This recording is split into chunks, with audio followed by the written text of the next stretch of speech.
So his testimony, to get to somebody whom you are told ukuthi their sugar level is uncontrollable, awurideki. Every time bethi bayamhlaba ukurida, ithi high. And I had a product. But ushukela wakhe awurideki. And I said, this is going to change that. A week later, ngiyafona, bathi ushukela wakhe usuyarideka. That for me spoke volumes, because I'm like, I really have something that is working.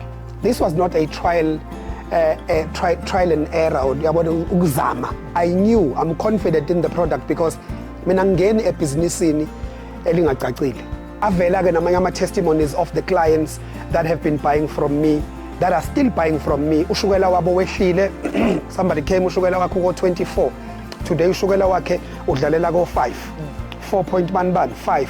Awufiki na ku 6 ulokudansela lapho nje. So